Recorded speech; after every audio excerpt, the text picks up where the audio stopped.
Olá, boa tarde, quase boa noite. Eu sou o jornalista Cefas Carvalho e estamos começando mais uma edição do programa Conversa de Botequim. Toda sexta-feira, 17h30, no Bardalos Comida e Arte, no centro de Natal, uma entrevista, ou melhor, um bate-papo com alguém que faz política, arte, economia e, no caso também, pesquisa, consultoria, ou seja, vamos falar sobre política também, mas sobre muitos outros assuntos. Eu estou aqui ao meu lado com o professor, consultor e marketólogo Jorge Lau. Aqui em saúde, Jorge Lau, bem-vindo ao Conversa de Botequim. Obrigado, Cefas. É um grande prazer, uma grande honra estar aqui. Pra gente, como você falou, pra gente conversar sobre muita coisa. Isso. Muita coisa. E vamos conversar. Você também você é responsável pela Escola dos Municípios da FEMURNE, você vai falar sobre isso, vai falar sobre consultoria, sobre pesquisas eleitorais. Nós já conversamos muitas vezes analisando pesquisas, né? Eu ficava verdade. olhando como você analisa. É verdade. Eu que sou repórter cultural, mas também repórter político, adoro pesquisas, vamos conversar bastante sobre isso. E você também já foi jogador de vôlei, tem muita coisa que você vai falar. Deixa eu fazer aqueles lembretes de sempre. Lembrando que o programa é totalmente interativo. Quem quiser assistir no Bardalos Comida e Arte, é só vir para cá, o Bardalos está, o programa no bar em funcionamento. Lembrando também que quem quiser fazer comentários, vai lá no Facebook, comenta ou faz alguma pergunta para Jorge Lau, enfim, o programa é totalmente interativo. Nós temos produção de Raquel Lucena, José Águio na filmagem, Ananda Carvalho, assistente de produção, e o apoio logístico de Ricardo Nelson e Lula Belmont. Lá tem um monte de pergunta, um monte de curiosidade. Vamos embora. Mas a primeira curiosidade é, na verdade, a tradição do programa. Toda primeira pergunta, eu sempre falo como a pessoa chegou naquilo que ela veio a ser.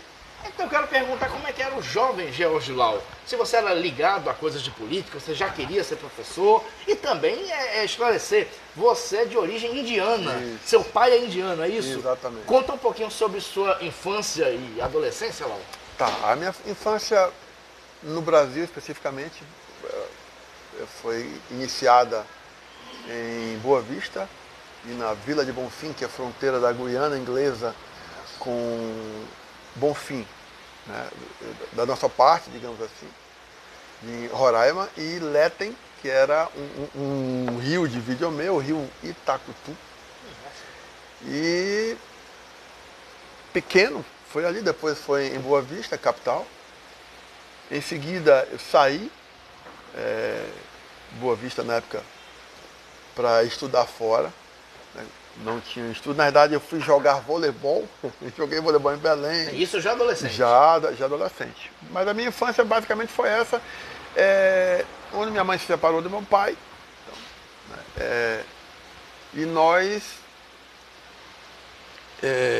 basicamente, minha mãe professora, minha avó idem. Então, eu nasci nesse seio de professora e efetivamente sem nenhuma aspiração e nenhuma tendência. Na época, nunca me vi como professor, nunca me vi. Me via como jogador de voleibol, mas como professor, não. Você nasceu em que cidade, Lau, exatamente? Rapaz, oficialmente em Boa Vista. Sim. Boa Vista, Roraima. É uma história muito comprida. E não que tem oficialmente? muitos velhos, mas oficialmente em Boa Vista, o nome da maternidade eu não me lembro mais, mas foi lá. E de lá pra cá, Cefas, de lá pra cá não, pra gente não sair de lá pra cá, mas de lá da época, a minha primeira incursão, digamos assim, fora foi em Manaus, depois em Belém, depois no Ceará, depois em São Paulo, sempre jogando voleibol e falando para minha mãe que eu estava estudando. Sim. Em parte era verdade, em parte não.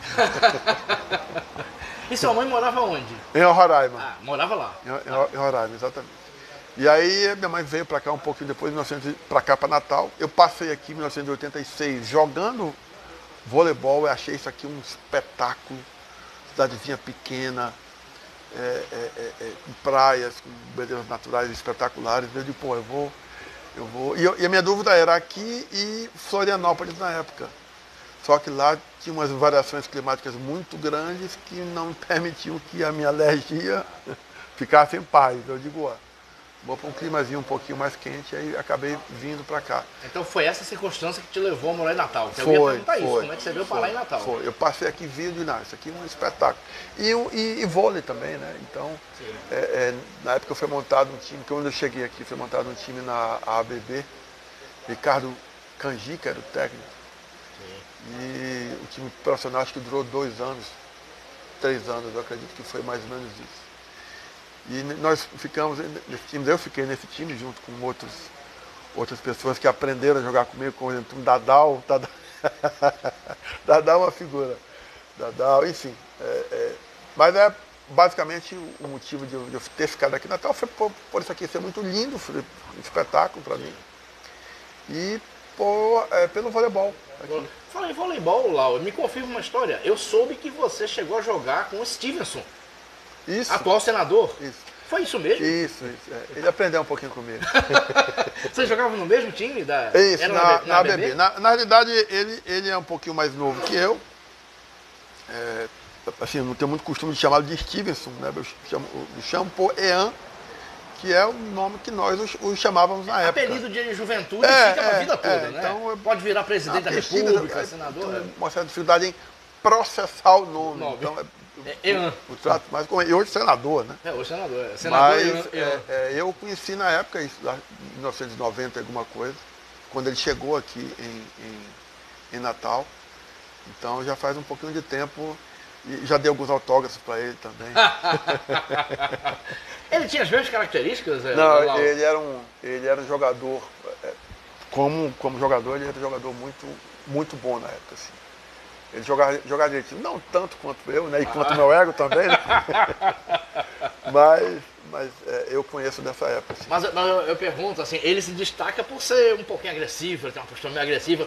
Ele era, quando era jogador de vôlei, ele era assim, agressivo, incisivo, falava duro com as pessoas, que ele fala duro com as pessoas. Cefa, eu te confesso que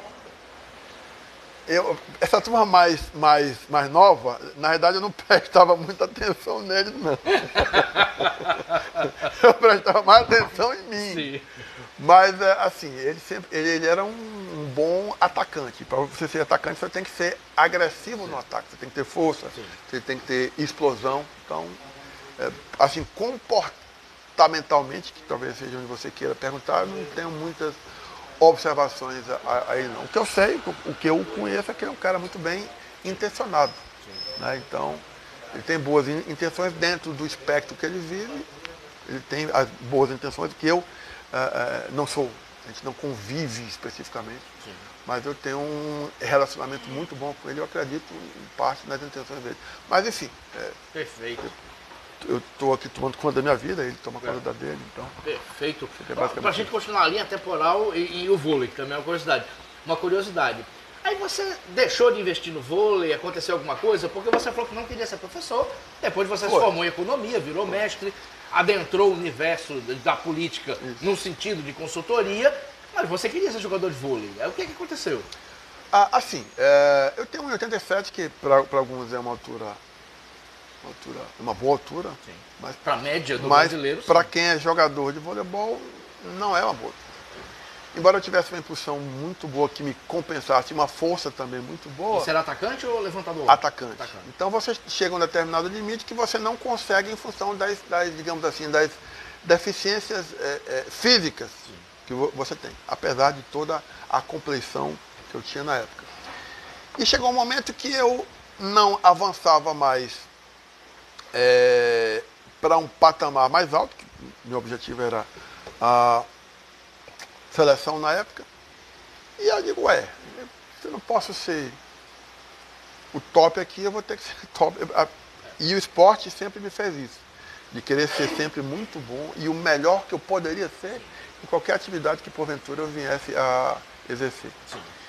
Então eu digo, chegou um momento, uma cisão, uma encruzilhada que eu digo, ou eu insisto no vôlei, que me proporcionava, é verdade, um bom rendimento, inclusive aqui em Natal também, ou eu recuava um pouquinho e ia estudar, e além do fato de eu ter me machucado na época também.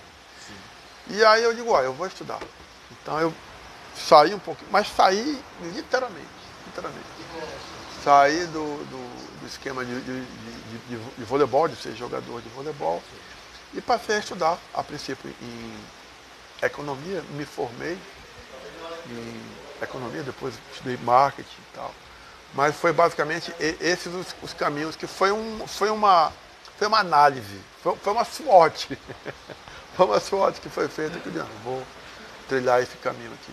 Perfeito. Aí fala, quando você se formou, primeiro em economia, depois em marketing, aí o que é que você pensava? Qual o planejamento de carreira que você tinha? O que é que você pensava? Eu vou fazer da minha vida isso aqui. Olha, quando eu me formei em economia, eu tinha passado numa seleção para um mestrado que eu queria fazer na Sorbonne, em Paris. Eu tinha uma amiga que mora até hoje lá, amiga da minha mãe, que está na França até hoje. E aí eu fui a Roraima na época para ver se eu conseguia alguma bolsa, um custo de vida na França muito, muito alto, uma coisa que me incentivasse. Sim. E aí eu consegui essa bolsa, aproveitei, dei uma esticadinha para Margarita, Venezuela, voltei. Quando eu voltei a Boa Vista, um colega que era deputado estadual na época me convidou para que eu fizesse parte do time dele para uma campanha. Aí eu falei, pô, mas eu fazer campanha, não sei nem para onde é que vai isso, cara. E aí ele falou, olha, não, você ajuda aqui, você conhece, não tem ninguém formado na minha equipe e tal, você pode ajudar. E aí o que foi que eu fiz? Eu fiz um curso em São Paulo referente à campanha. Especificamente para execução de campanha.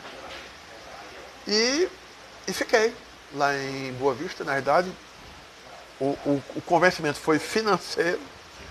Na época eu avaliei a curto prazo. Minha mãe passou 2 anos sem falar comigo por causa disso, inclusive.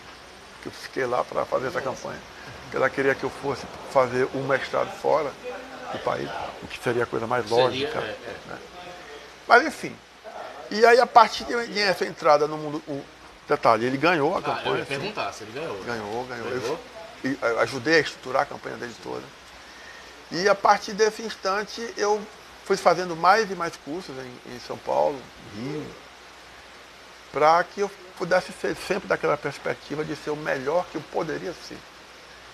E aí fui acumulando, comecei a trabalhar aqui. Um prefeito governador de Sé na época, que fez um curso na FGV junto comigo, me abriu a oportunidade no município chamado Governador de Sé Rosado.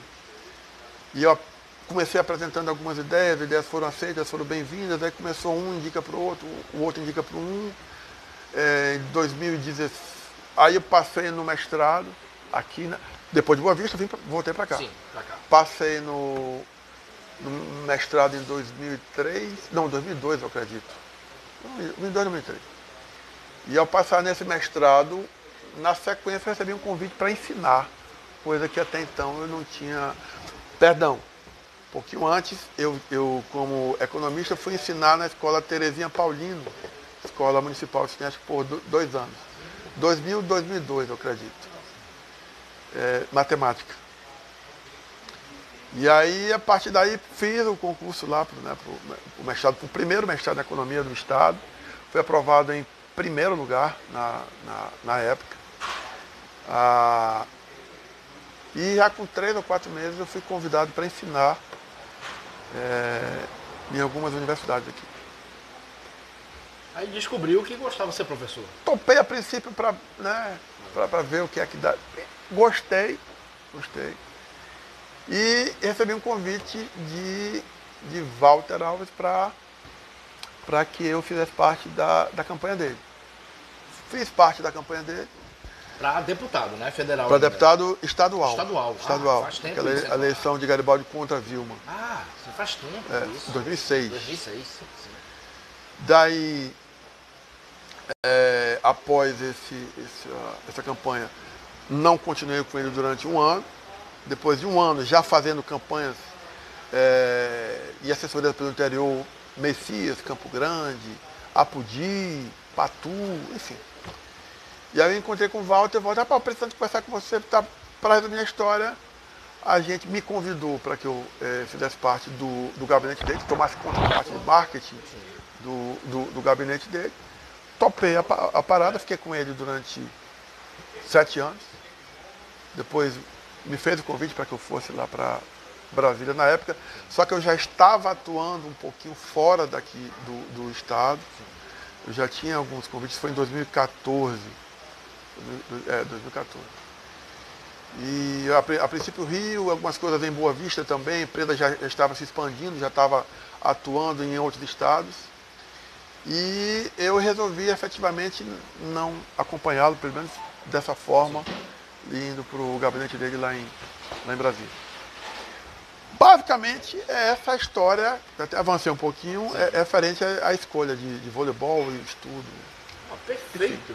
Vamos dar continuidade então a essa linha temporal. Lau, aí como é que foi adentrar outros estados? Porque você já fez trabalhos em campanhas políticas, Rio de Janeiro, São Paulo, Roraima, Mato Grosso, a gente conversa muito. Como é que começou isso também? Sempre dentro dessa perspectiva de querer poder ser o melhor que eu posso ser. Já estava atuando em alguns municípios fora daqui, como você citou.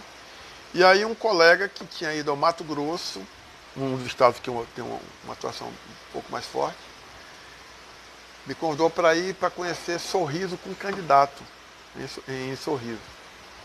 Aí eu falei, pô, é contramão para mim, ficava contramão para mim, porque do Rio para cá é um voo. Mato Grosso você tem que fazer um percurso, um périplozinho. Mas eu falei, não tenho interesse e tal, os caras iam contratar o Duda Mendonça, ou a equipe do Duda Mendonça para lá.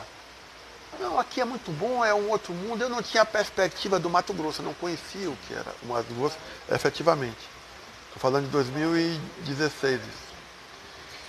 Mas quando ele falou assim, eu pago a passagem. Quando ele falou, eu pago a passagem, eu falei, aí tem coisa. Porque esse cidadão, se ele estiver pulando de uma janela, pule, porque é alguma coisa espetacular que tem lá embaixo. Então, aí eu, opa, eu vou. Aí fui, na verdade nem pagou a passagem. Nem pagou a passagem. Mas eu fui. Estava indo para o Rio, do Rio, ao invés de voltar para cá, eu fui a Sorriso. Conheci lá o candidato, conheci a cidade, uma cidade espetacular, crescimento exponencial. E aí eu digo, opa, aqui tem um mercado interessante. Conheci as pessoas. Para resumir a história, fechei um acordo com o cara, assinamos o contrato, voltei para Natal para montar a equipe para que eu levasse o exemplo de outros municípios que eu já tinha feito isso. No momento que eu monto a equipe, que estruturo, que já estou preparado para voltar, detalhe, nesse meio tempo, para que eu tivesse conhecimento, quem me contratou em Sorriso, contratou a minha equipe da Brahmani para ir a Sorriso, para executar uma pesquisa. Eles não queriam nenhuma pesquisa lá do estado, então eu levei toda a minha equipe para lá, levei de pesquisa. 12 pessoas de pesquisa, fizemos a pesquisa, tive uma ideia do que estava acontecendo, retornei para montar a equipe técnica para ir para lá. Quando eu estou voltando, o candidato que eu ia assessorar desiste. Nossa. Enfim, desistiu por alguns motivos bem estranhos, mas saiu fora da disputa. Sim. E ele recuou um pouquinho, só que eu tinha um contrato assinado. Em função do contrato que eu havia assinado, eu tinha perdido, não assinei com outra campanha. Sim. Inclusive era uma campanha em Boa Vista, na época. E aí o cara pelo contrato assinado, quem me contratou, teria que me pagar independente de qualquer coisa. Sim. Aí eu acho que não vou perder esse dinheiro não. Não vou perder o dinheiro. Foi conversar com o segundo colocado e fecharam lá um acordo político. O irmão, não o candidato. O candidato ficou meio chateado, saiu um pouquinho. E aí, a partir daí, eu entrei na campanha do um rapaz chamado Ari Lafim. Ari Lafim, ele era um dono de uma gráfica lá em Sorriso, na época. E nós íamos lutar contra Dirceu Rossato, que é um dos políticos mais ricos do país. Sentado na cadeira, com aprovação de 72%. Nossa. Tarefa em glória. Aí, tá, então vamos ver, vamos fazer uma qualitativa. Não havíamos feito ainda. Fizemos uma quali Fizemos uma quant para mensurar alguns atributos, descobrir efetivamente qual era o gancho da campanha. Sorriso é uma cidade que é muito rica, mas existe uma Faoro chamava de estamentos. Estamentos, uma ruptura do tecido social. Na verdade não é uma ruptura, é uma linha que separa. Assim. Então, de um lado você tinha a colonização do Sul, Rio Grande do Sul, Paraná, Santa Catarina, basicamente. Inclusive Sorriso e Sinop nasceram de colonizações. Sinop, inclusive, é o nome de uma colonizadora que tinha lá. E eu peguei a campanha desse rapaz, descobri o Elan, começamos a campanha dele. Ele não tinha muita estrutura, um perfil espetacular, perfil muito bom. E aí nós conseguimos ganhar a campanha. Ganhar a campanha com alguém com 72% de aprovação. Qual o segredo, Lauro? A qualitativa. Certo, quando você vai fazer, as pessoas acham que votam em alguém porque é Fátima, porque é Garibaldi, porque é Cefas, porque é Jorge. Não.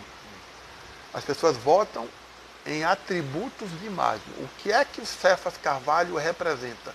Quais são as adjetivações que me fazem votar nele? O Cefas é um cara muito cordato, é uma boa pessoa, está sempre comigo. São essas as motivações do voto. Então, o Garibaldi chega num local e fala com todo mundo, ele sempre foi assim, eu gosto. Então as pessoas votam nele por causa disso. Por causa disso. Mesma coisa com Fátima, mesma coisa com o Stevenson, com todo mundo. Todo mundo. Todo mundo tem atributos de imagem que fazem com que aquelas pessoas votem uma nas outras. No momento que eu descobri na qualitativa e mensurei o fato de que o Rossato sentado, prefeito de Sorriso na época, a parte pobre aspas, né, a parte com menor renda, não gostava ou atribuía para ele um perfil de arrogância, de distanciamento, saía para pescar, deixava a cidade na mão da... O que foi que eu fiz? Eu peguei a campanha e não fiz uma campanha administrativa. Eu fiz uma campanha centrada no 1 contra 1, na personalidade do Ari, que eu tirei o Lafim, o nome dele era Ari Genésio Lafim. Eu tirei o Genésio Lafim, sobrenome, eu acho que é francês, não, é alemão. Aliás, o apelido dele é esse. É o apelido dele. E aí retirei todo o sobrenome dele, ficou Ari. Quem é o Ari? O Ari é o cara que mora no Recife, no Natal, em São Luís. É o comum a todo mundo. Contra Rossato com um sobrenomezinho lá do Rio Grande do Sul, da parte do Sul. E aí eu joguei a campanha no pessoal, em atributo de imagem do cara, um cara cordatíssimo, o cara que para no meio da rua para chupar uma laranja, comer uma melancia, que almoça em postos. E assim, não é que ele está fazendo isso para... Isso é ele. Tem políticos que são assim, organicamente. Um cara absolutamente simples, que era aquilo que eu entendi que as pessoas queriam. Então, aí nós fomos à campanha. A equipe dele é muito boa, está com ele até hoje, um secretário dele, chamado Estevam Calvo, também muito bom. Cara, coordenou a campanha muito bom, apesar das nossas brigas iniciais. Hoje nós somos amigos, posso dizer isso. Um vice perfeito, professor Gerson. Gerson, um bicego. Ele é cego 2 vezes. É uma figuraça, um cara muito gente boa. Casou a chapa. E aí nós fomos para o embate, o resultado, saí de lá na sexta-feira, fiz um mapa da cidade. Cada bairro eu entreguei, olha, aqui tem maior percentual de indeciso aqui, você vai para cá quanto é aqui. Fiz o mapa para ele completo, entreguei nas mãos dele e falei, tô indo embora. Ele falou para mim, assim, você vai embora porque a gente vai perder, não é? Aí eu comecei a rir. Eu falei, cara, não, você vai ganhar. Até hoje ele fala que eu afinei e quis sair antes. Até hoje ele fala. E aí resultou na vitória dele. Depois disso aí, 2020, fiz a campanha dele de novo. De reeleição. Reeleição. Foi reeleito. Foi reeleito. E, ou seja, sempre acompanhei mesmo a distância, enfim. E todas as outras ações foram feitas dessa forma. E a partir disso, Cefas, esse trabalho que rendeu esses frutos faz com que outras... Olha, o cara que fez a campanha do Ari lá em Sorriso, calcado na gestão. Hoje o Ari tem 80% de aprovação. Em uma cidade, no município, que cresce 20% ao ano e que as pessoas não dependem da prefeitura. É uma cidade rica. Então as pessoas não dependem da prefeitura. Só depende uma camada específica e mesmo assim, sem esse grau de dependência nenhuma, se consegue. Como, Cefas? Monitorando, tendo uma ouvidoria forte, tendo estratégias de marketing. Pessoas acham que marketing é publicidade. Não. É bom você falar não, isso. Não. São coisas diferentes. Absolutamente. A publicidade está dentro do marketing. O marketing não está dentro da publicidade, a não ser como saída. Então, as estratégias específicas. Então, você pega a Secretaria de Saúde. Por exemplo, Sorriso é uma cidade de negócio. O que é que ele fez? Pegou a verba que seria destinada ao carnaval e colocou ela todinha para cirurgias. O Sorriso não tem o carnaval e toda essa verba que seria destinada, orçamentariamente falando, ele alocou todinha para cirurgia. As pessoas querem ter saúde ou querem ficar... Então, e como lá o ambiente é um ambiente absolutamente de negócios, isso foi muito... E assim, não só essa saída, outra saída de marketing. Hoje o Sorriso entrega medicamentos na casa das pessoas. O cara vai no posto, tem uma determinada receita de um médico, o cara já passa o médico e já vai... Antes que ele chegue em casa, o remédio está lá na casa dele. Então, são saídas como essa, são ações como essa que você vai plantando. Hoje o Sorriso tem, eu acredito que se não falha a memória, são 62 obras a serem concluídas. Eu posso estar errando para menos. Bom número, né? Para menos. Então, e assim, obras, o maior ginásio, o segundo maior ginásio, eu acredito, do estado. Enfim, ou seja, isso é marketing. Então tem essa diferençazinha. Paulo, essa sua resposta sobre o Sorriso, um monte de perguntas possíveis aqui, mas deixa eu lhe perguntar uma coisa. Como jornalista político, já ouvi 1000 histórias, já testemunhei algumas de políticos que têm dificuldade em aceitar uma opinião profissional, aceitar a opinião do marketing. Tem outros políticos que meio que confiam totalmente. Talvez isso decida muitas vezes o destino de um deles. Como é que é essa relação? Você já teve contato com político que tem dificuldade, que você mostra uma pesquisa qualitativa, que isso aqui está errado, e ele diz que não e nega os fatos. Como é que funciona essa relação dos políticos e com o marketing e a realidade dos fatos das pesquisas qualitativas, Lau? Essa é uma pergunta que teria uma resposta muito... Mas eu prefiro não seguir o caminho que eu pensei a princípio para ir por um caminho alternativo. Cefas, é o seguinte. Como tudo na vida, você tem que ter profissionalismo para que você exerça um determinado tipo de ação e de função. A política, qualquer político é um produto. Então, do ponto de vista do marketing, um político é um produto. Com uma demanda negativa em função do que, aspas, a sociedade acha que o político é. Na verdade, o político é apenas uma amostra de um determinado segmento da sociedade, como toda ela é. Então, políticos são ruins. E a sociedade não. O político é a representação da sociedade que a gente vive. Bem, No momento que você tem informações, que você tem dados, você tem posicionamento, você tem um plano de imagem para que te conduza naquilo que você pensa, você tem profissionalismo.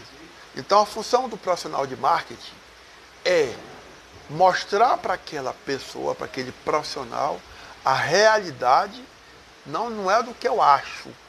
Porque eu acho. Não é porque eu acho, é o que eu sei. O que eu sei. Mediante os resultados. Está aqui. Tá aqui. A responsabilidade de seguir é dele.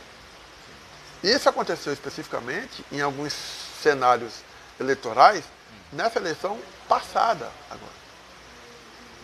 Eu e uma conceituada jornalista do Estado mostramos para uma candidata, olha, a situação é essa aqui.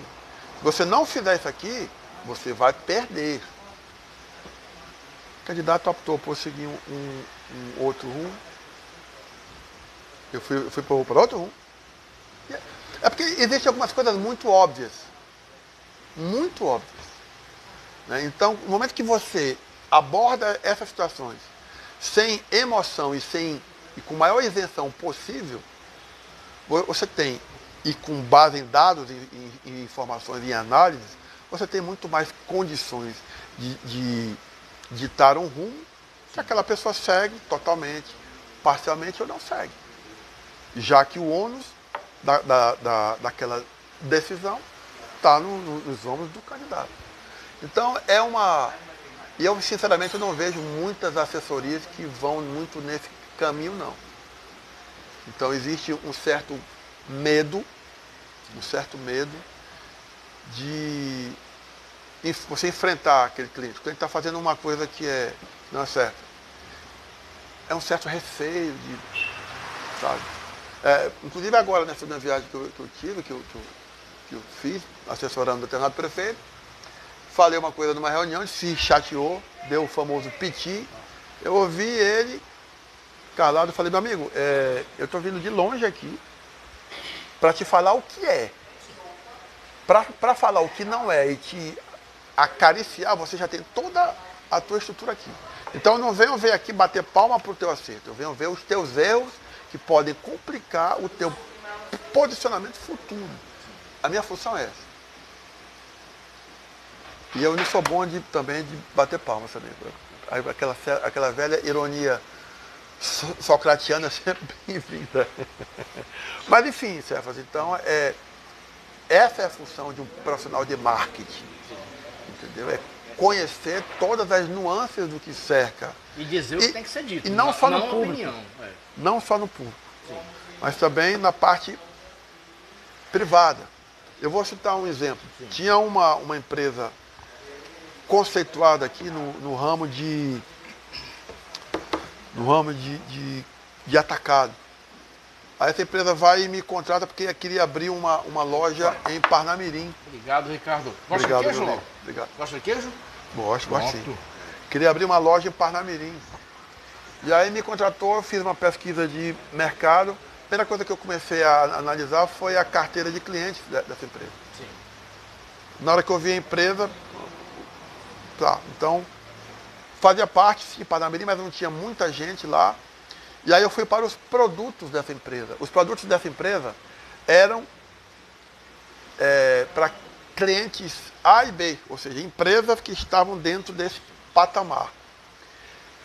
E aí eu fiz uma pesquisa de mercado com todas as empresas do segmento de alimentação de Parnamirim, cerca de 80% a 90% eles compravam esses produtos na época em atacadões e, digamos assim, não é que não sejam produtos de qualidade, os preços mais baixos, sim, marcas menos conceituadas do que essa empresa. Exatamente. Aí quando eu chequei o que é que eles queriam, com que a empresa ofertava, eu falei, você tem intenção de abrir uma réplica, digamos assim? Mas não casa. A não ser que você tenha uma outra estratégia, porque senão você vai competir, por exemplo, com o Atacadão e outras empresas que tem uma possibilidade de ter um preço muito mais baixo que o seu. E já estão consolidados no mercado. Então, aquela pessoa preferia pagar menos num determinado tipo de chocolate do que pagar por um chocolate mais caro. Ou seja, a minha análise é que você não abre. Eles não abriram. O que é que você faz então?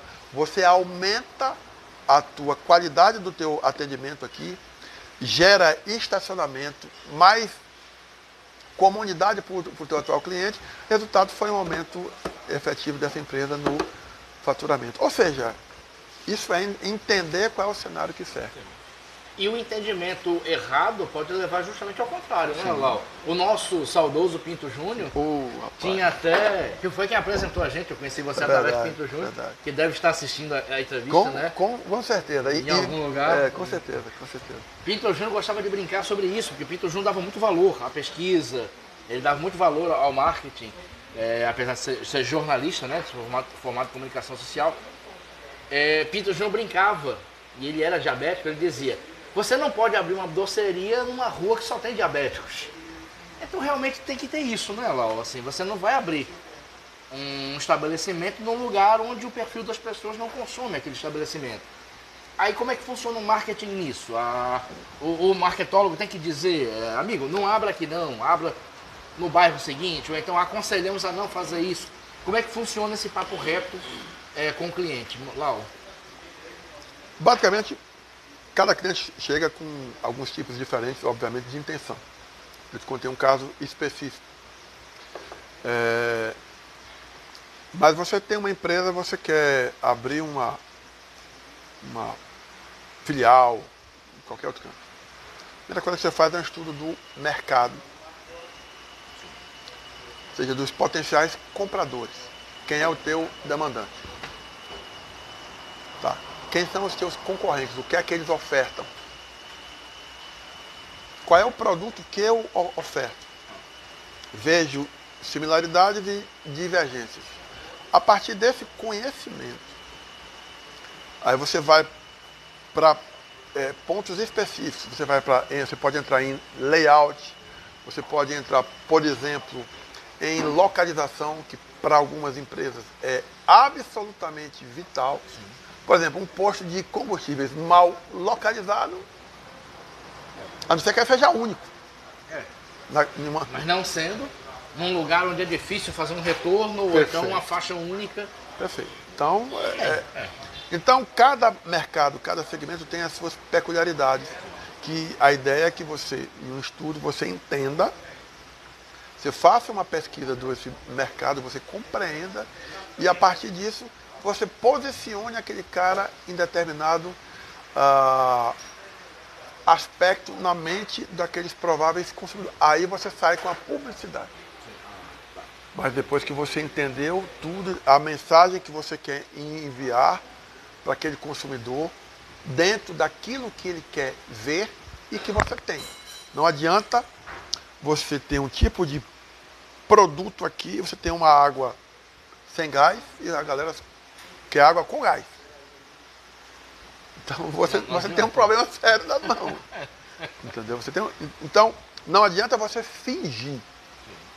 Não adianta você fingir que porque você vai fatalmente, ou você pode ser desmascarado num curto prazo, ou pode ser até no médio, mas a máscara cai em algum instante.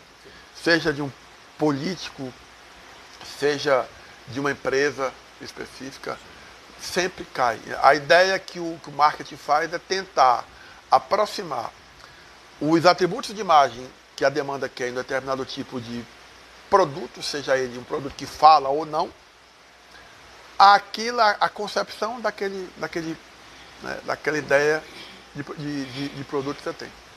Então é basicamente isso. Perfeito. Lau, a pesquisa, depois a gente vai até se estender, Lau. Quando a gente fala pesquisa, todo mundo vem na cabeça na hora. Ibope é a questão específica política, né? Mas a pesquisa é muito mais que isso, e tanto para políticos, como você já falou, para a iniciativa privada, ela tem um monte de vertentes, né? Você que trabalha com isso. Mas, por exemplo, eu lembro de um case, eu morei na Abel Cabral nos anos 2000, E eu lembro que uma igreja, ainda tem, Assembleia de Deus. E abriu um bar pertinho da igreja, do lado da igreja. Aí eu lembro que eu e meus amigos brincávamos assim, o dono está esperando que eles saiam da igreja e vão pro bar, eles não vão.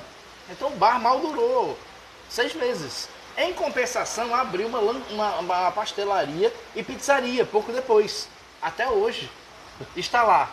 Porque os evangélicos saíam em famílias, em grupos que não bebem álcool e não ofertavam álcool lá e iam consumir, claro, pizza. Né? Depois de horas louvando e tinham fome, evidentemente. Então funciona assim, né, Lau? Assim, a orientação à pesquisa. Assim, amigo, olhe em relação ao que você oferece em relação à você realidade. Conhecer aquele mercado. Isso é um mantra.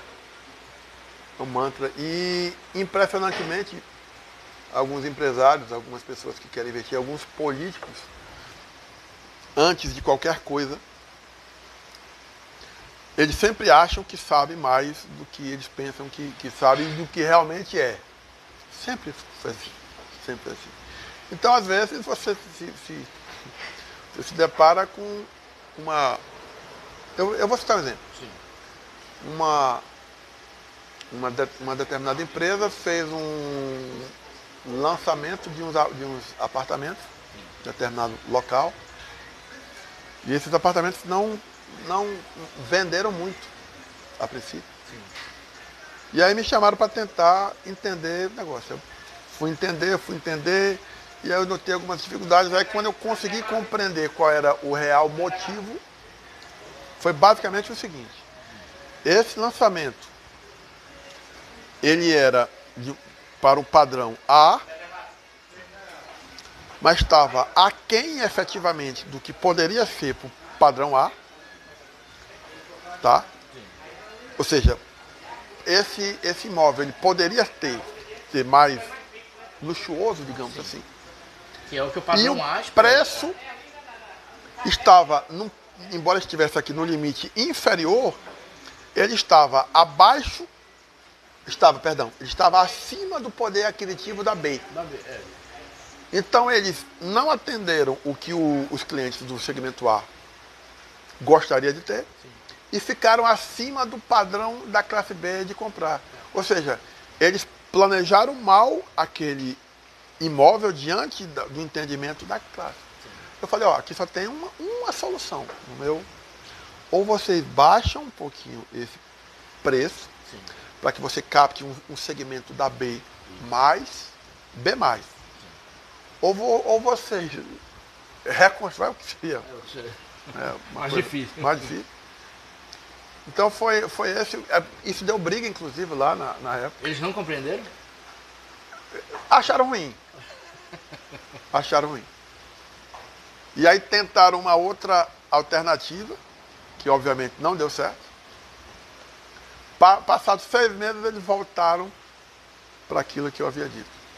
E venderam todos os... abaixando o preço. Sim. Adequando ao poder aquisitivo da classe B. Isso.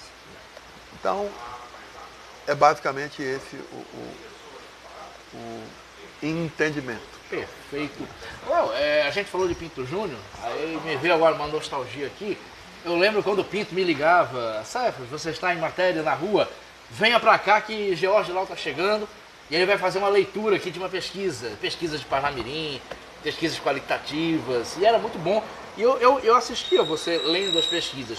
Aí fala isso um pouquinho pra gente entender.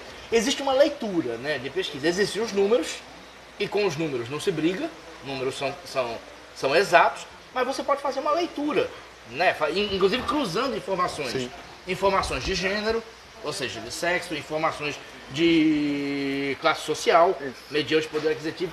Como é que funciona essa leitura, Lau, para poder explicar sobre o empreendimento, sobre a possibilidade de um político ser eleito ou não ser eleito? Como funciona essa leitura dos números? Antes de te responder isso, eu fico me lembrando de uma das maiores discussões que eu tinha com o Pinto. Discussão no bom sentido, sempre foi no bom sentido. Era se eu era de direita, eu lembro ou se eu era de esquerda, ou se eu era de centro. Era um noite. Ele nunca chegou a uma conclusão. Nunca. Partiu sem chegar à conclusão. Nunca chegou.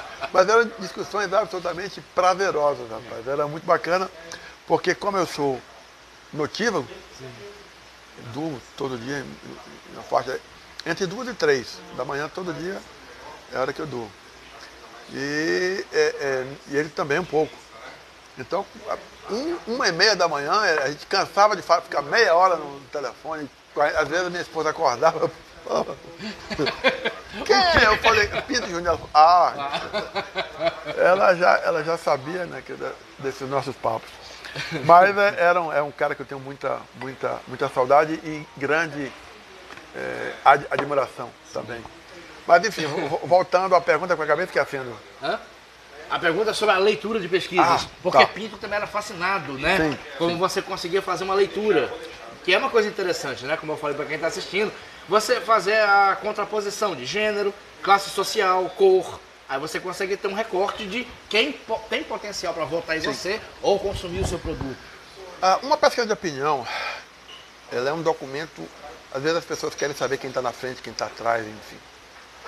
E, na realidade, a boa leitura de uma pesquisa de... Deixar a gela aqui para me enxerir no programa. E pegar o queijo. E ganhar um queijinho. Grande Alain. Obrigado. Você não vai para lá hoje, Cor? Com licença, fazer o serviço completo. Pode pegar. Aproveitar que não queijo. Cefas, uma pesquisa de opinião, ela tem um manancial de informações que às vezes as pessoas não conhecem ou não aprofundam bem para que conheçam efetivamente todos os cenários políticos. Por exemplo, as variáveis de controle de uma pesquisa, elas são basicamente sexo, idade, localização geográfica dentro de bairros, comunidades, assentamentos, distritos, renda, religião. Por exemplo, lá em Sorriso e quase todas as cidades do Mato Grosso tem um componente muito importante. Tempo de moradia da pessoa. Esse é um conceito muito importante. Você tem cidades muito novas. Sorriso tem 38 anos, eu acho. 37. Então, no momento que você cruza uma determinada tendência de voto, Sim. com segmentos, em quem as mulheres votam mais, em quem os homens votam mais. As faixas de idade, que eu acabei esquecendo, basicamente em função da estratificação eleitoral. 16, 24, 25, 34, 25, 44, 45, 59, 60 ou mais. Quem é melhor em cada segmento desse? Então, só com esses cruzamentos, você tem muita informação que você pode transformar em narrativa e em produto. E posicionamento. A coisa mais importante de uma campanha é posicionamento. Qual é o lugar que você ocupa na mente das pessoas? O que é mais importante hoje para você no Rio Grande do Norte? É segurança? Provavelmente alguém que defende, que luta pela segurança, vai ser a primeira lembrança que aquele vai ter. É saúde. Então, você se posicionar na mente das pessoas é o que é de mais importante. Só que às vezes esse posicionamento não é único. Ele pode ser por segmentos. No momento que você identifica esses segmentos, você vai lá e você coloca a sua sementinha para germinar, e obviamente você tem que ter água. Mas avançando nesses cruzamentos, por exemplo, você mede a aprovação do prefeito Álvaro Dias. Aí você tem uma outra pergunta de tendência de voto estimulado, de voto em candidato A, B, C ou D. Aí você vai cruzar, por exemplo, apenas em um cenário que eu estou te falando, quem aprova desses candidatos, A, B, C ou D, quem é que recebe mais votos? Quem desaprova, quem é que recebe mais votos?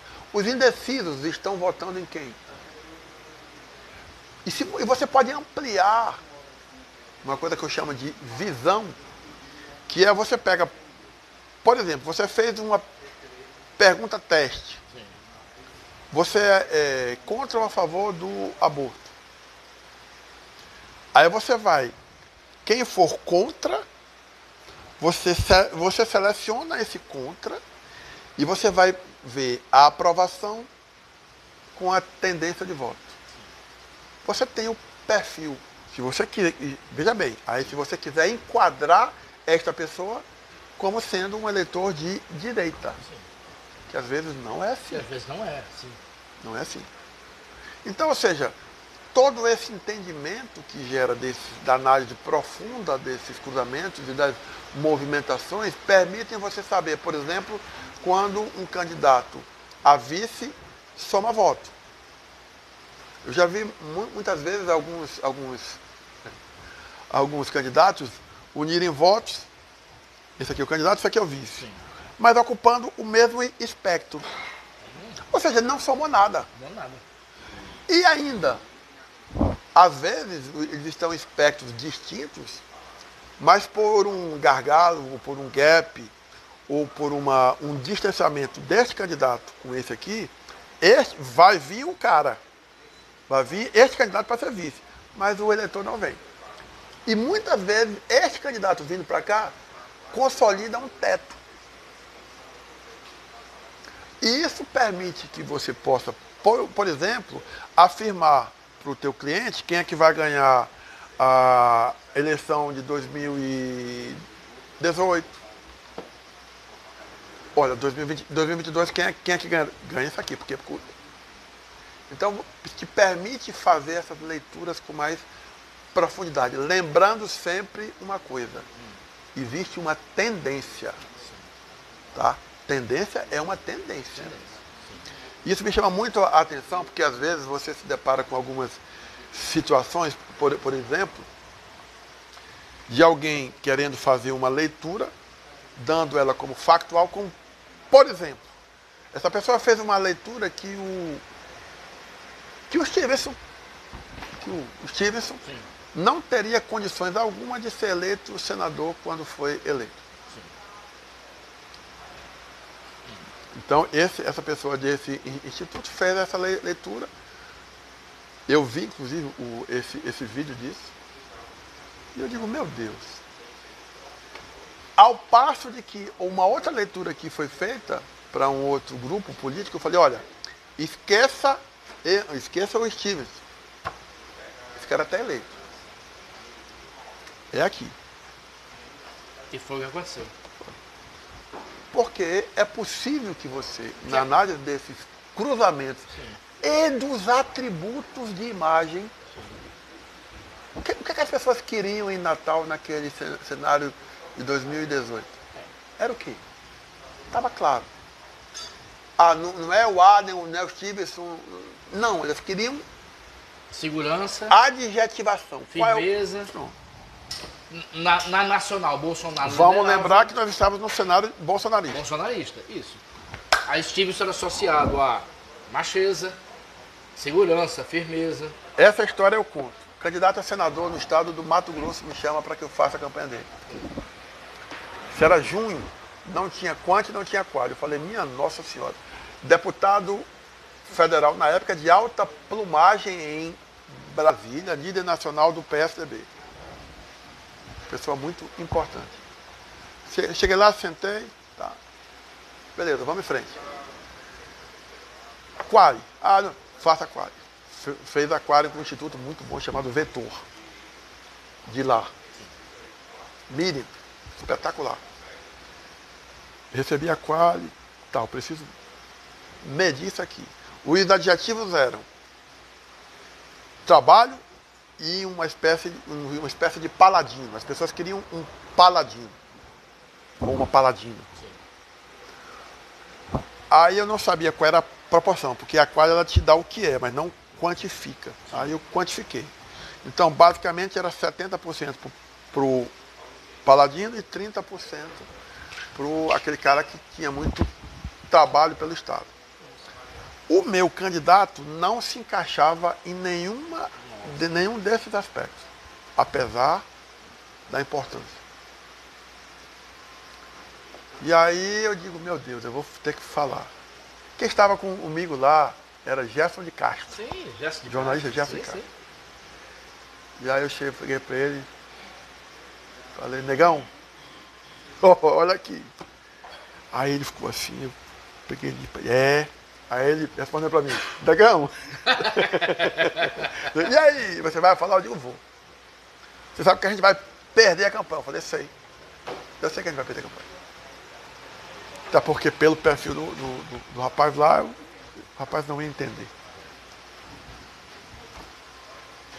Mas eu sou assim. Aí eu cheguei. Ó, cidadão. Sim, assim, assim, assim. Você não se encaixa. Ele tinha alguns problemas, inclusive quando havia sido prefeito do município lá, que a Polícia Federal foi lá, foi filmado, apareceu no Jornal Nacional na época, então todo... Isso aí já destruiu campanha em Parnamirim, tudo. esse tipo de coisa. Polícia Federal. Aí, eu lembro. Aí, resultado disso, eu sentei, olha, você não tem caixa, provavelmente você não vai ter condições nenhuma. Aí ele olhou para mim assim e falou, não é você que não tem competência para gerir a minha campanha? Que isso? Aí eu parei um pouquinho, respirei, eu falei, eu não tenho essa competência não. Mas eu vou fazer uma coisa contigo. Vamos fazer. Como eu não tenho essa competência de te fazer ganhar, vamos fazer um destrato, a gente faz aqui, beleza, você segue a sua campanha. Mas quando acabar a eleição, você me liga e se quiser ligar. Aqui você tira em quarto. Ele olhou para mim assim. Saímos da campanha, claro. Eu e Jéssica. E a campanha foi. Cefas, acabou a campanha. Aí eu errei. Ele não tirou em quarto. Ficou? Grande erro. Ficou em quê? Em quinto. Ficou em quê? Ficou em quinto lugar. Ele ficou em quinto lugar. Meu Deus. É porque é muito cristalino às vezes, Cefas. E quem é que foi eleito na época? Juíza Selma, que havia prendido muita gente lá, alguns conselheiros. Que estava dentro do que o perfil do eleitor queria. E o segundo colocado foi um atual senador, que eu estou esquecendo o nome dele. Mas, ou seja, as pessoas que se encaixavam dentro daquele perfil foram as pessoas que foram eleitas. Entendeu? Então, assim, a leitura dessas pesquisas, ela é absolutamente de suma importância. Absolutamente. Para que você entenda todos os cenários possíveis e você consiga levar o teu cliente, e sendo muito franco. E o político não aceita pagar caro, né, Lau? Paga caro. Eu vou contar uma história agora, que eu já ouvi, história de que jornalista, isso, vai comendo. É assim, é uma história apócrifa, eu vou contar como me passaram. Você se lembra da campanha para senador de Rosalba Ciarline contra Fernando Bezerra? Fernando Bezerra tinha sido ministro de Lula, um empresário respeitado, mas amigos meus que trabalhavam diziam, acho que todas as pesquisas mostram que ele tem fama de arrogante. E já tentaram dizer para ele, digamos assim, amenizar a suposta arrogância que as pesquisas detectavam, e ele tinha dificuldade com isso. Então, acho que você se lembra, ele foi caindo nas pesquisas e Rosalba, que era muito simpática, uma mulher muito simpática, médica, Rosalba acabou vencendo. E os amigos que conversavam comigo diziam, assim, não vou citar os nomes para ser deselegância, mas diziam sempre, o que custou a campanha foi a arrogância, porque ele não conseguia trabalhar. Então, me pareceu, a história sendo verdadeira, talvez seja, me parece, Lau, que quando o político não ouve o que o marketing diz, não porque o marketing tem opinião, mas porque o marketing trabalha com fatos, acaba pagando um preço, não é mais ou menos isso? Quando você, político, quando tudo que você fala é dito, sim senhor, acho que você não está no caminho bom. Então, isso eu li no livro de Fernando Henrique Cardoso. primeira pessoa que você tem que convencer é a sua assessoria que a sua ideia é boa. Que aquele seu comportamento é bom. Ao convencer isso, considerando que existe uma assessoria, profissional, né? Não é uma... Não é um sobrinho, não é um baba-ovo, não, uma assessoria, de verdade. Entendeu? Então, assim, é regra número um. Às vezes eu me orgulho muito que durante todo o tempo que eu prestei assessoria, eu tinha algumas determinadas situações que eu era absolutamente contra quase tudo. Concordo não. Por quê? Porque isso aqui não é achar, de novo, não é achar. Não é achar. Entendeu? É concordar ou não com uma determinada situação. Então, eu acho que isso é o que conduz e que leva uma assessoria bem feita, certo? Perfeito. Lau, aqui no Conversa Botequim, nesse mesmo bar, nessa mesma mesa, eu tive a honra de entrevistar o ex-governador e ex-senador Garibaldi Alves Filho. E numa conversa muito agradável, com o Garibaldi até bebendo, ao contrário de você que não bebe álcool, o Garibaldi... Você já entrevistou aqui alguém que esteja na água? Já. Acontece. Acontece. Alan aqui brincando aqui. E na conversa com o Garibaldi, que foi muito boa, Garibaldi falou uma frase bem interessante. Ele disse, eu perguntei para ele sobre como é que ele se via como ex-governador. Ele disse, eu sempre ouço as pessoas. E Garibaldi tem fama, não é, de ouvir todo mundo. Ele sempre vai para os lugares. Como você citou Walter Alves aqui, no começo da entrevista, eu pergunto, Walter Alves ouve, ele segue, digamos assim, o pai Garibaldi? Ele ouve o que a assessoria diz, ele ouve o que o marketing diz? Como é que ele funciona? Ouve, até no tempo que eu trabalhava com ele, somente na época que eu estava próximo dele, que foi a época de assembleia, ele sempre ouvia. Sempre ouvia. Então ele é uma pessoa que escuta, assim. Pelo menos, não vou dizer que escuta todo mundo, porque eu não sei se ele escuta todo mundo, mas pelo menos a mim, enquanto eu fazia esse trabalho com ele diretamente, e as pessoas que estavam ali, ele tinha essa escuta. Obviamente que as decisões que ele toma são decisões que refletem a política em si. Claro. Mas ele escuta sim. Eu acho que talvez a maior virtude de um político seja ouvir. E aí, de novo, aquela separação. Quando você assessora alguém, você tem que assessorar aquela pessoa em tela, não é no eu acho, não é é com dados, é com números, é com informações que possam conduzir aquela pessoa a um processo decisório muito mais simples e rápido, com informações. Né? Ou seja, com fontes de preferência fidedignas. Né? Enfim, então, o senador, eu chamo ele até hoje de senador, dessa forma. Walter, o tempo que eu estive mais próximo dele, sim.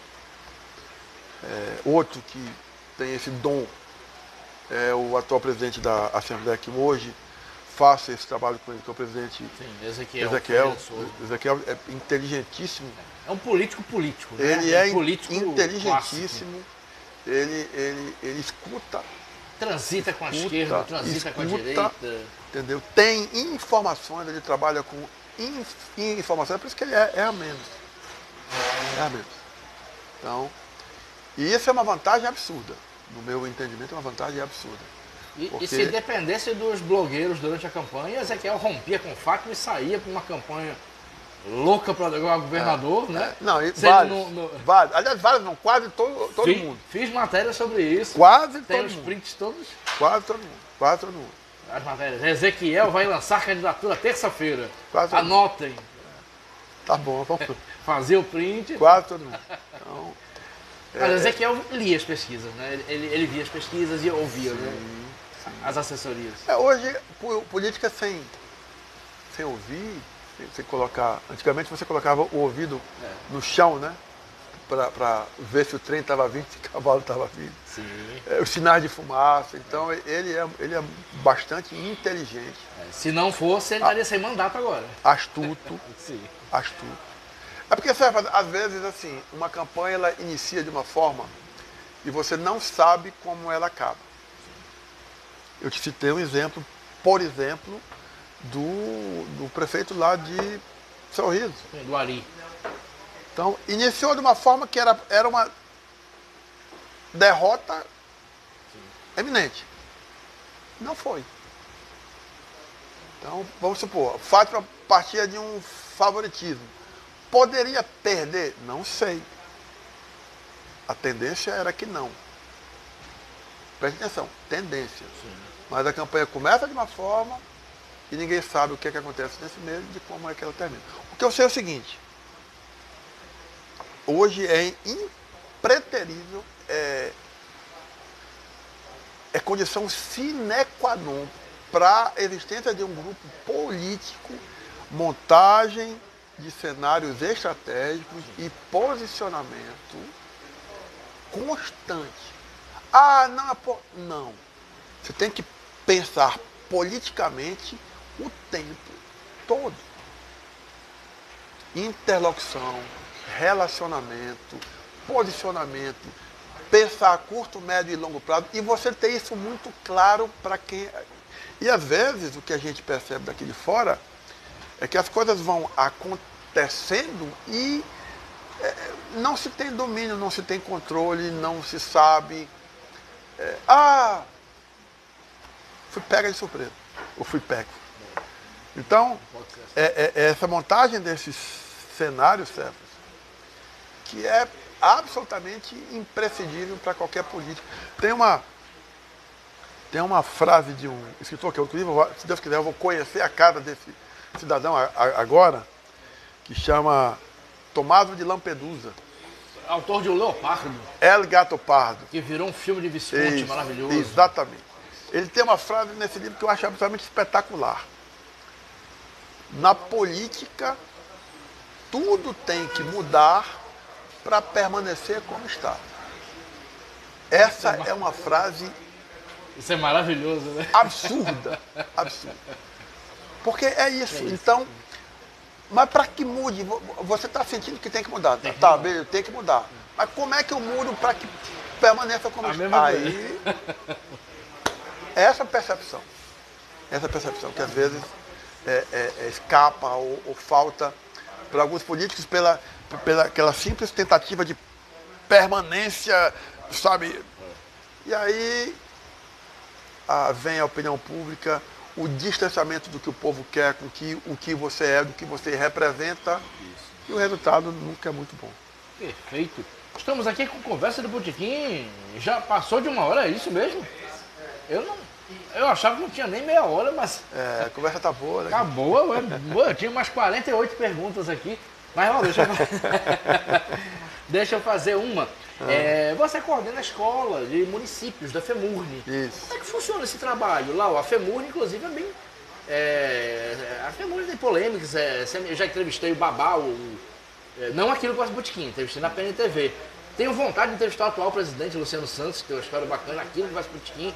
A FEMURNE reúne, é uma entidade importante e tem debates importantes.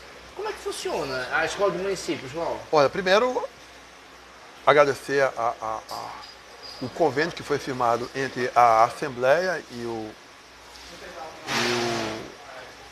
a FEMURNE em me ceder para que eu fizesse esse trabalho. Na realidade, é um trabalho de terceiro turno. Né? Mas, enfim, a Escola dos Municípios, ela nunca atuou, até onde eu sei, ela nunca atuou indo ao encontro dos municípios.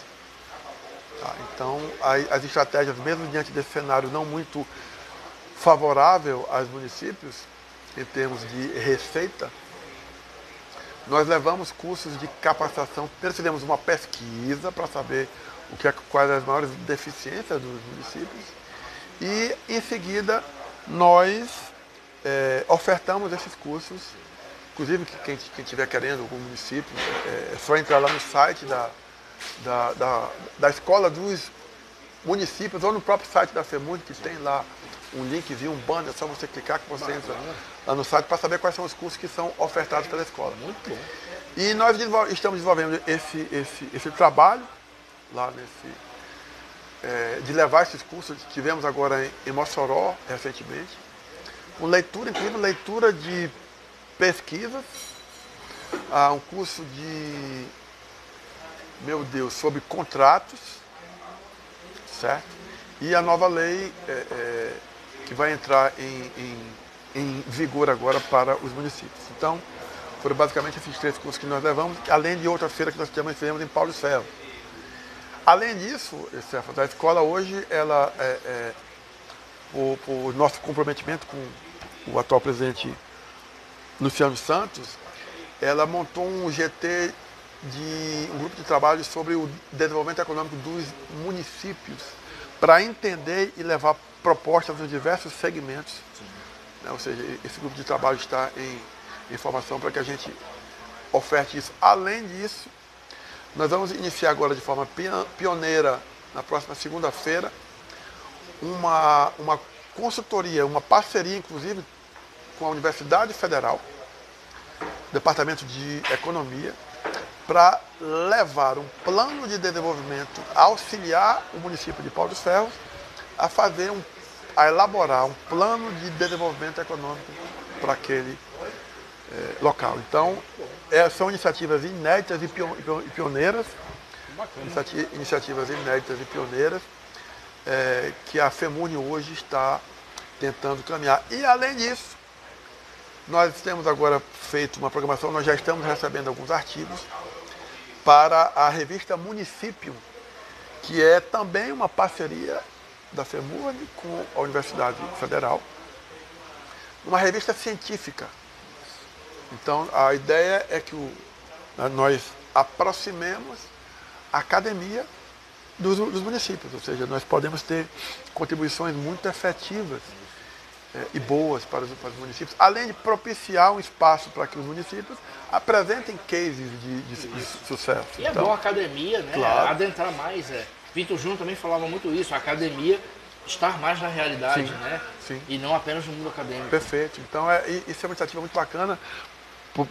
O diretor do Departamento de Economia, o professor William, que faz parte disso. Nós vamos agora tentar também o IPP, o Instituto de Políticas Públicas, também a professora Maria do Livramento, também nós vamos tentar consolidar essa parceria, principalmente para o ano de 2024, né, para que a gente consiga ter essa produção efetiva em benefício dos municípios e fazer uma junção entre a academia e os municípios. Eu acho que todos ganham, tanto os municípios ganham quanto a própria universidade ganha.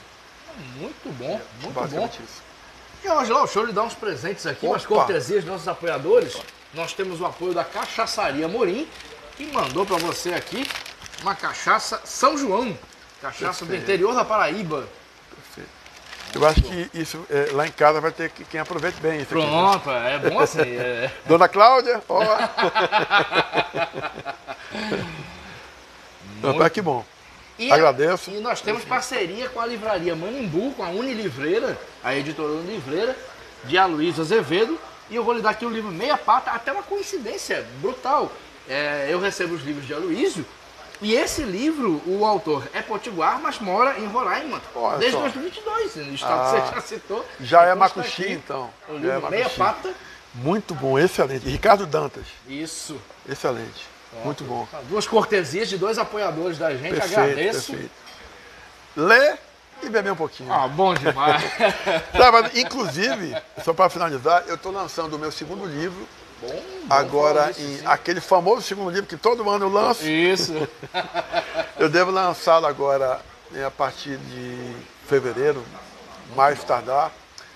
São 384 páginas de muita experiência, a teoria aplicada na prática em campanhas pelo país todo aí, onde eu atuei, Rio, Mato Grosso, Roraima, enfim, em muitos locais. Então, Um livro é sempre muito bem-vindo, né? Muito. Estarei lá no lançamento. Com certeza, você é o nosso Lerei. convidado de honra. Etnia Macuxi, ó. Eu me reconheço na hora. Aí, olha aí. É muita coincidência. Que coisa maravilhosa. Mas perfeito, amigo. Perfeito. Então, eu conversei aqui, bate-papo maravilhoso, com George Lau, professor, economista, consultor da Brahmani, coordenador da Escola dos Municípios, parceria da FEMUNE, com a Assembleia, que falou muito sobre pesquisas eleitorais, muito papo bacana. George Lau, muito obrigado por ter aceitado. Eu que agradeço, Cefas, e sempre que convocado, tenho certeza que eu estarei. E o papo parece que a gente nem conversou tanto assim, né? Nossa, eu pensei que era meia hora quando a Rádio me falou aqui que era uma hora. Passou rápido, passou Nossa. rápido. Mas é sempre bom. Muito obrigado, um abraço a todos que nos assistiram. Muito obrigado, Alan que está aqui. Vamos tomar aqui. Luciano Santos vem aqui também. Alan Cardim, ele foi reconhecido hoje pela rádio. Um abraço ao amigo Guiba Melo. Você me paga, Agradecer a todo mundo. Lula Belmont e Ricardo Nelson, sempre queridos. Luciano me mandou aqui. José Águia na filmagem, Raquel Luciano na produção, Ananda Carvalho, assistente de produção. Quem pegou começar, desce lá no Facebook, pega e assiste tudo de novo, lembrando que depois vai para o YouTube e lembrando que depois você recebe o link nos grupos de Zap que o programa faz parte. Muito obrigado e até o próximo Conversa de Botequim.